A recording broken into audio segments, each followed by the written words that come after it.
Hello, everybody, and welcome to another episode of the Need to Nerd podcast. I'm your host. I'm missing my wedding ring. I just realized when you move your hands and there's like weight missing from your hand, you're like, wait a second, where did it go? I think it's sitting over there. Anyway, Yeah, that's another intro derailed. nah, it's fine. We're gonna keep it. We're gonna keep it West. Well, I'm your co-host, West, and those episodes just keep coming, don't they? I Yeah, can't even get you to stop. yeah. You don't even show up, and I'm just like, hey, we doing this? No, it's funny. We missed last week, and I wanted to talk about why really quick. Because Wes, do you know how many our last two episodes have gotten on YouTube? I actually have no idea. Last time we recorded was the episode 2 of our Avatar series, which I think we will be doing the final episode for Airbender in 2 weeks, but 432 views on YouTube. Oh my goodness, people actually watched our And then for the Disney one, which was the week before that, how many do you think that had? That's the one that got us our spike, wasn't it?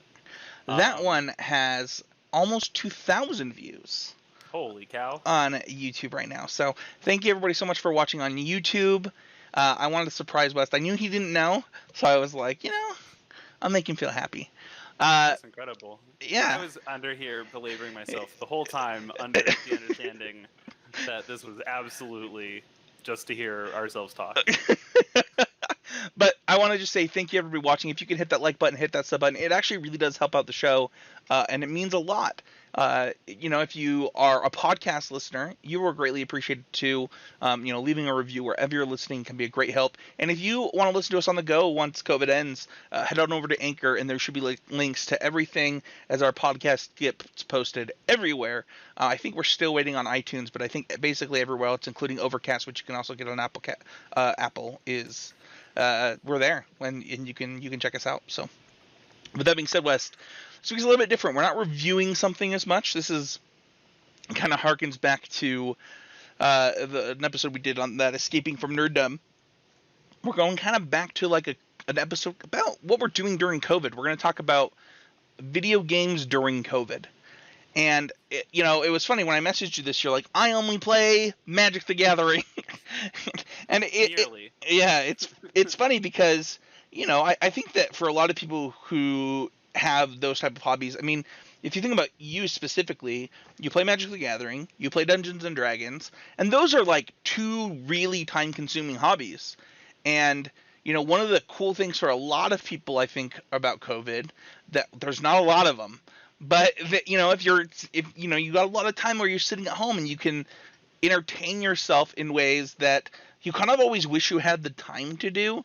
It's like I saw a really funny tweet that's like from a comedian that's like, I now can no longer give the excuse if I only had time I would do X and Y because I have the time and I haven't done it. Yeah, there are so many things where like you thought maybe you'd get to it, maybe you'd learn it during this time, and if you haven't gotten to it during this time, that's absolutely understandable. But it also might be time to wonder when that'll actually happen. Yeah. So go ahead.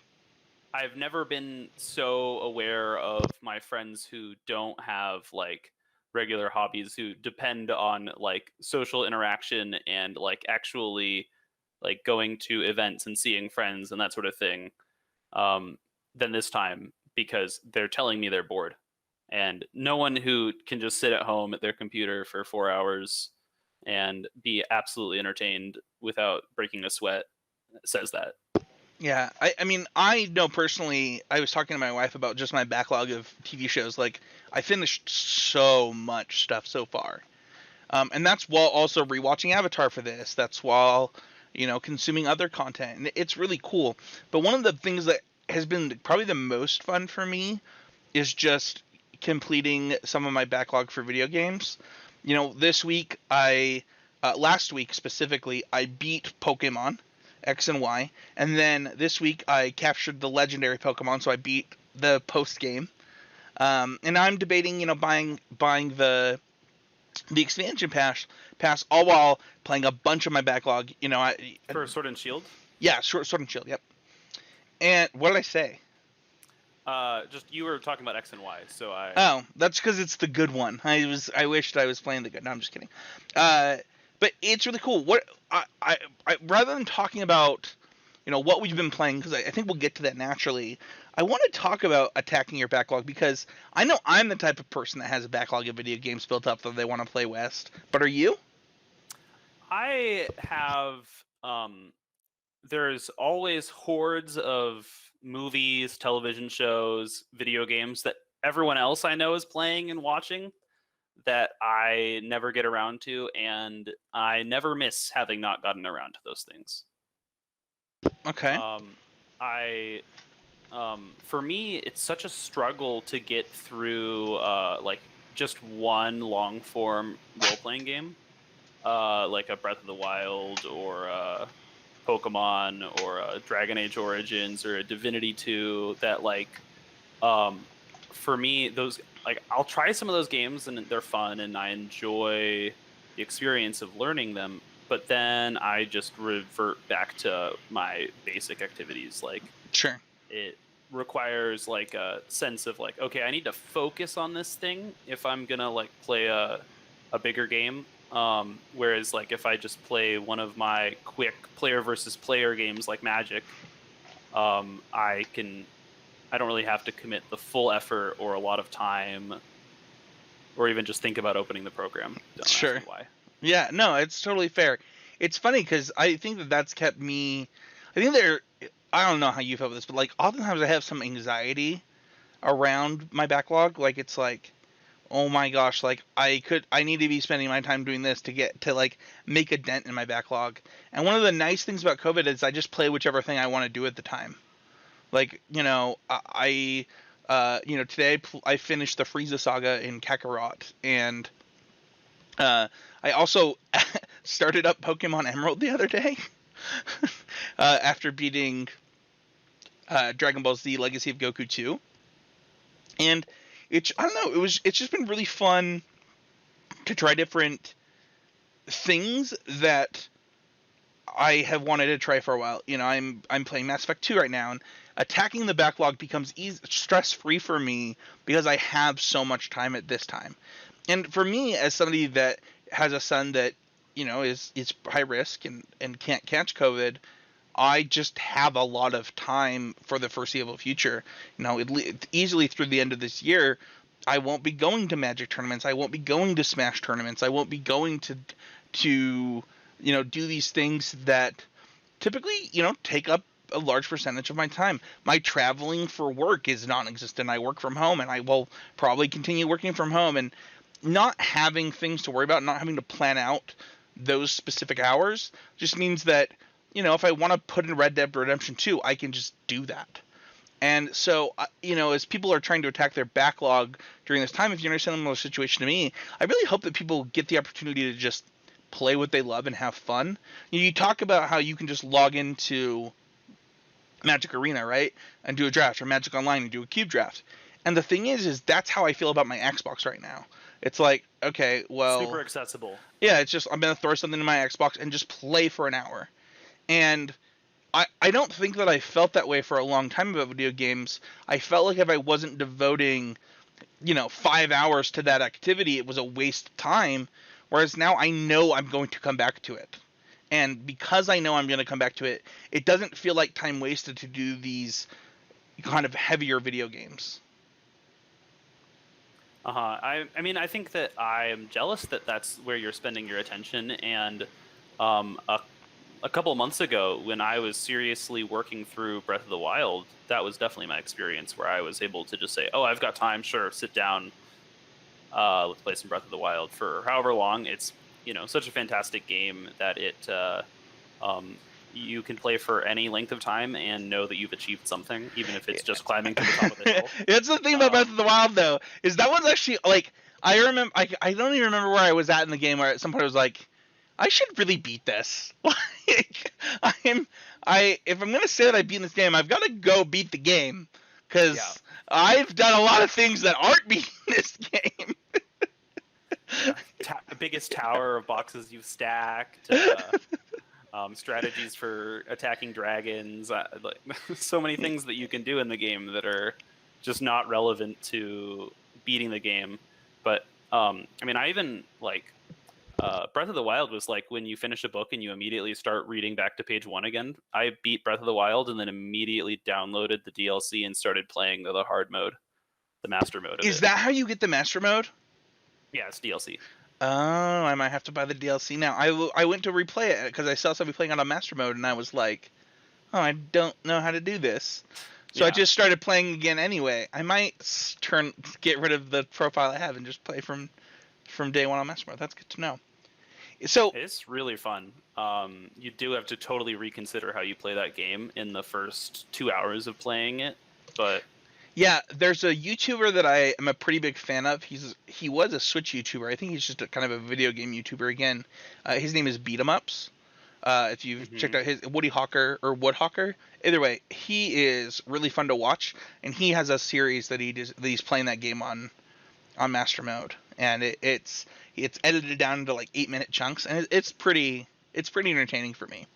So I did follow a guide once I beat the tutorial area to just go route through the Hyrule Castle from very early in the game to just pick up a bunch of broken weapons even on master mode. Dude, he was using the fan and he was like just blowing people off cliffs instead of and that was so much sense actually.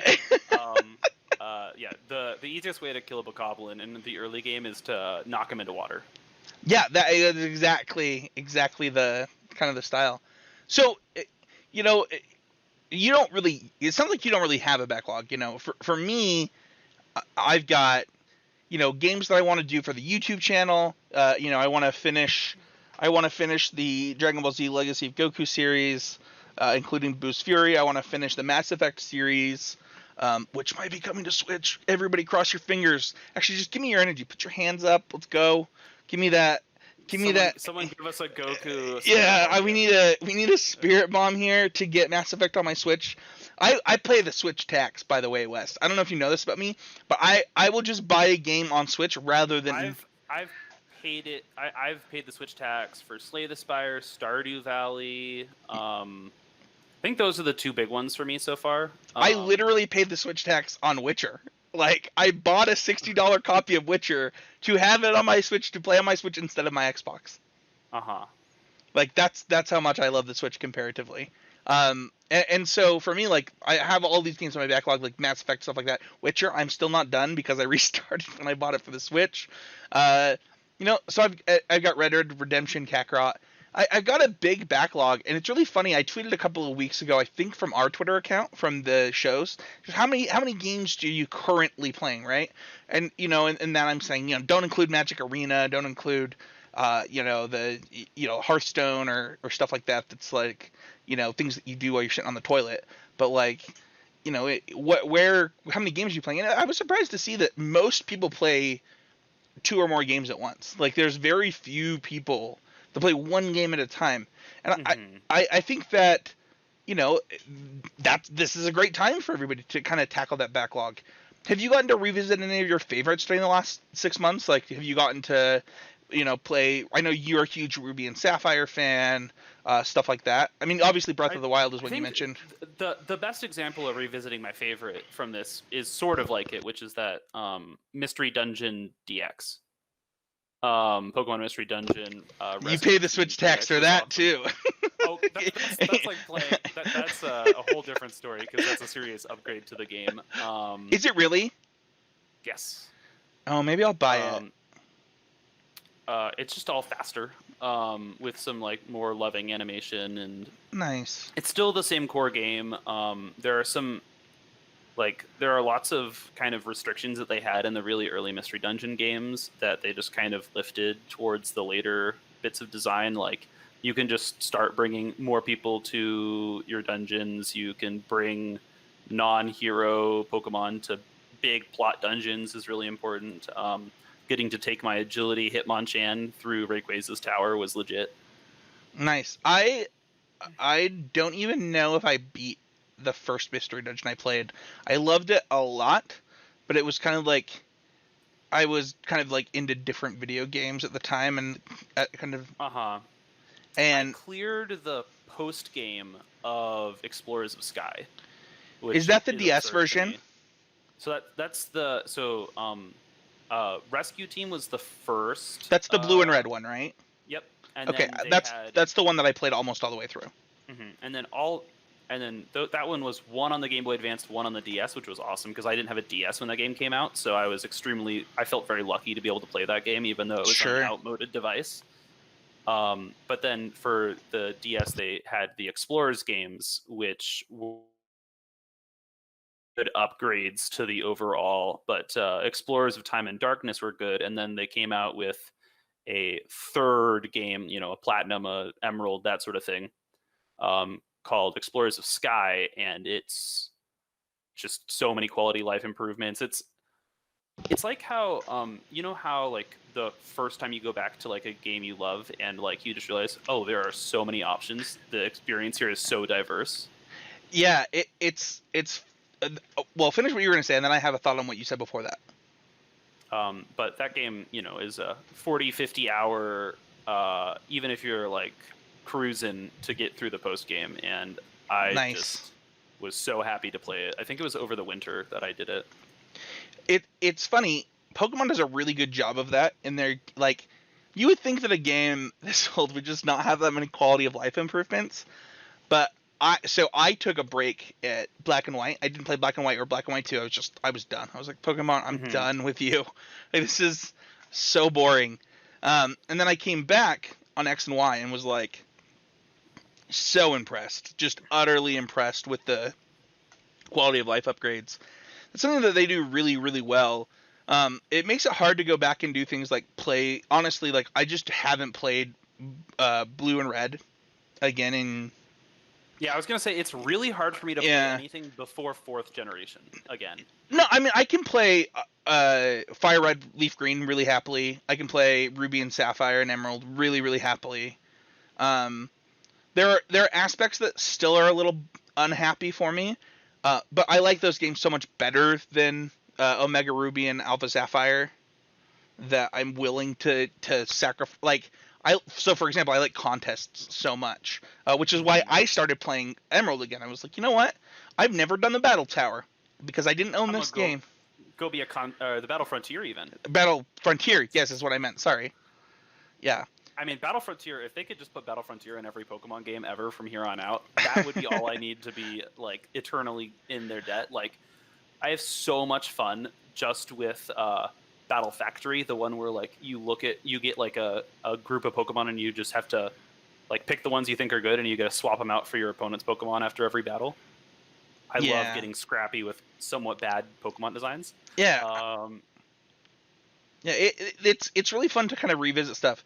And then for me, I think probably my biggest revisit during COVID was you. I bought you, thanks to this podcast reminding me that I promised, I bought you KOTOR 1. And I had been playing KOTOR 1 I think last year and had almost beaten it. But I got really mad one night. I was like, I gotta find KOTOR 2, and it was actually in my Xbox that's broken. I opened up my Xbox and found the game in there, in my old Xbox 360. Loaded that in. I probably played that game for like 20 hours over like a couple of days, and used I was sick, so I got to play it even more. And man, I love that game so much. It's been so fun. When you just gotta revisit like your favorite, and man, that game holds up super, super well. It's been really fun to kind of revisit some of my favorites. Like I said, Ruby Sapphire is my favorite game, so playing Emerald for the first time has been really fun. And then KOTOR is just, it's great. And I'm to the point where I actually bought a new Xbox controller so that I can actually play the MMO on this computer, and set up the controller to play the MMO. I hate using the keyboard, but I found a video that will let me play it with a controller. And so I'm going to set that up and try that out. And I just wouldn't do that kind of stuff if it weren't for this. But speaking of things, what are the new things that you're trying? I know there's... Spencer, you've set me up for one of them quite beautifully. So I've been working my way through KOTOR, which I am still not that far in. Again, it's really hard for me to say, okay, we're playing an RPG. I'm sitting down, I'm putting the time into it.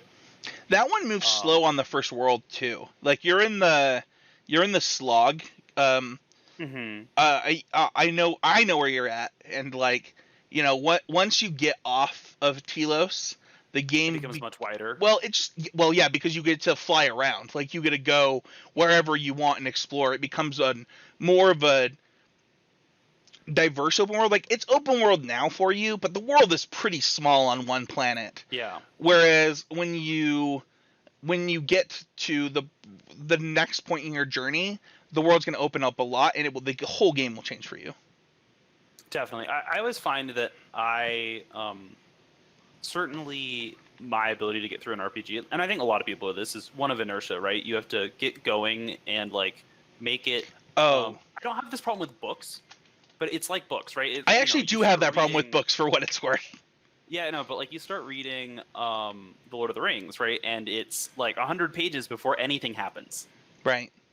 And so many people in reading books will pick up a good book. Someone else says, that's a great book. You just got to get into it. And they, give it whatever their initial bit of time and patience is. And they don't get through to where it grips them, where it starts to really make you want to know what happens next.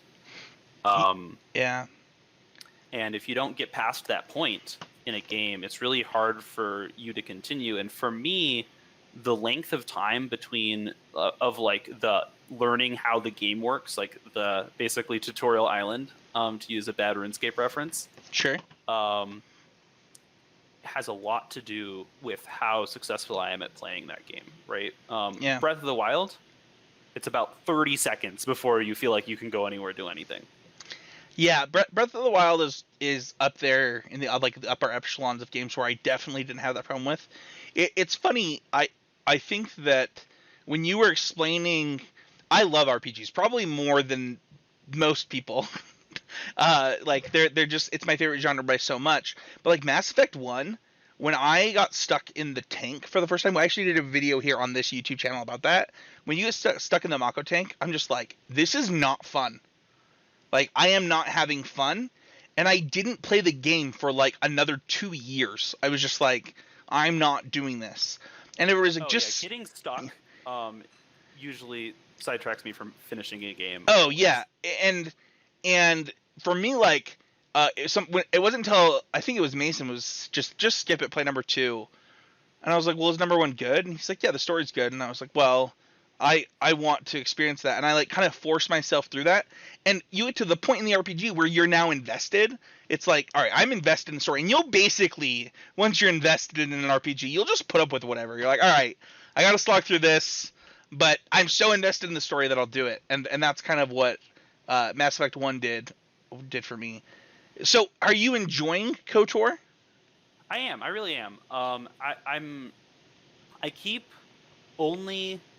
So I have so I have ADHD, and I also have a good amount of anxiety. And when I'm super anxious, either because I have something that I have to do and I'm not doing it, or sure, there's some other aspect of things going on, I have a lot of trouble trying the new thing, doing the thing I actually want to do, and instead I'll just keep doing the thing that feels extremely comfortable, extremely predictable. Draft, that makes sense. That's yeah, so like I'll spend hours playing Core Set Limited, which is, the best. Not exactly pushing boundaries. I'm not like, thrilled with every experience. I'm just asking, okay, how good of a white aggressive deck do I get this time?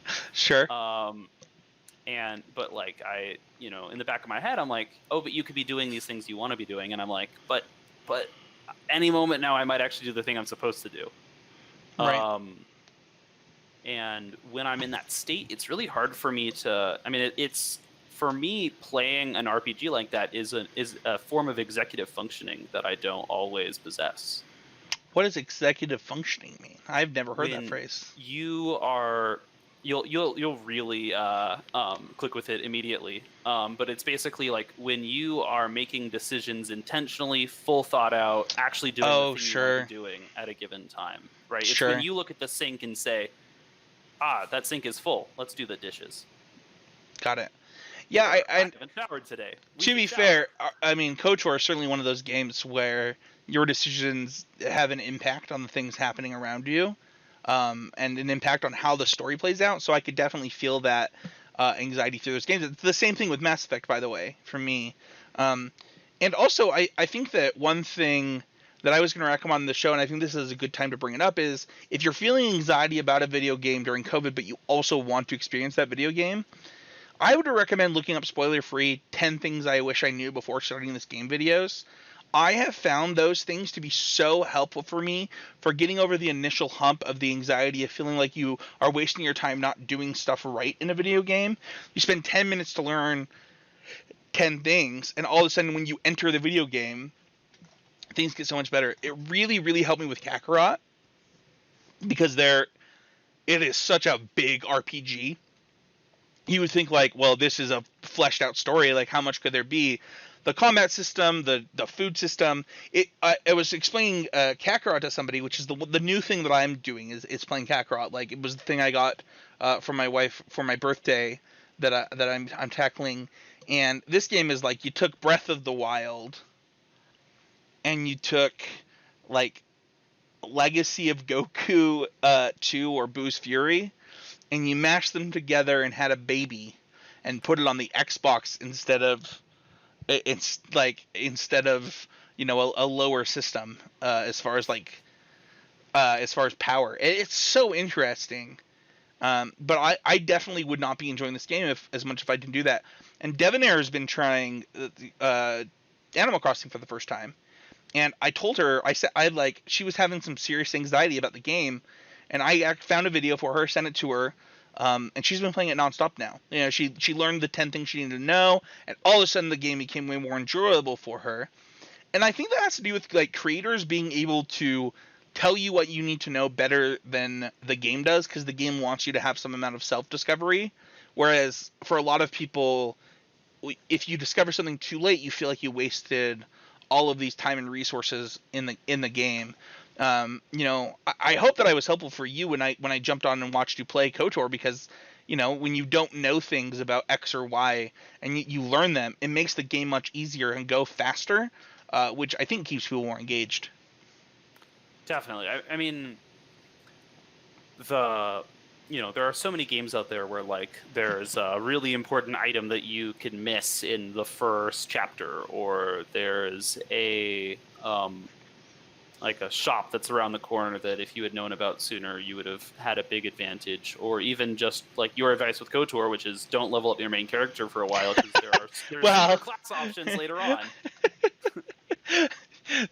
that's playing that game in hard mode, to be fair though. Like, playing, especially like if you picked Soldier or something where the game goes so much faster. But it is true, you only get X number of levels in that first game, and if you want, and you can bank your levels, that's a fun one. I forgot I gave you that advice. Yeah. So I'm currently relying on my NPCs for help. Do you have Karth and the droid already? You do, right? I don't have the droid. Okay. So you just have Karth right now? I have Mission. Oh, Mission. Okay. Oh, you're at a fun part of the game too. Then if you've already got Mission right now. Yeah. And you're going to. I assume you're going to save her friend, right? Yep. Man, this game's so great. I'm getting rose eyes. You have a game that I've wanted to try. I probably will download it after this podcast, but I wanted you to talk about it and sell me on it. Slay the Spire. Oh yeah, Slay the Spire is, it created a genre. So hold on. Did it create it, or did Hearthstone create it, and then they built the game on top of it? Because the way it was explained to me is it's the dungeon mode of Hearthstone. No. It's not even close to the dungeon mode of Hearthstone. Oh, It's a okay. so this is a so you know roguelikes, right? Games where you're going from room to room, and every room there's a fight, and you're fighting things, and you get something, and you move on, and like you're Yes. just trying to stay alive, Yep. and you're trying to go from room to room. So there's that, right? And then deck building games, something like Dominion or Yeah, this is Ascension. the dungeon run of Hearthstone. Oh, yeah. That Hearthstone mode is so much newer than Slay the Spire. I didn't know that. Okay. Slay the Spire is oh boy. What is that? When does that came from? That's so for what it's worth, the dungeon run of Hearthstone is the only Hearthstone I've played in like 2 years. Like I just log in and play that because I love that so much. So if Slay the Spire is like a better version of that, I'm all for it. I'm all for it. So it says its official release date was January 23rd, 2019, but I'm absolutely positive that's when it like left beta because I know I was playing it before then. Fair enough. Fair enough. But so Slay the Spire is it's a deck building roguelike. So you're you start as a class that has some ability and a mana system, and you're trying to play your cards efficiently to not take any damage while dealing the most possible damage to each enemy. And you kind of just learn as you're going which enemies need what tactics to fight, and you're getting better cards, and you're getting these things called relics, which, like in Binding of Isaac, are they change the rules of the game a little bit. Right. Okay. And you're climbing this tower, and when you get to the top of the tower, you beat the final boss of that run. It originally just reset, and you would get what's called an ascension. So the next time you would try and climb the tower with that class, it's harder than it was before. Okay. So how long does a run take? About 45 minutes to an hour. Okay. If you go all the way. If you die early, of course, it's a lot shorter. And some people are much faster at doing the math and the clicking and such. Sure. But it's a fantastic game. And the fact that it's on the Switch just makes it so nice. Yeah, that's why I wanted to play it. Gotta pay that Switch tax.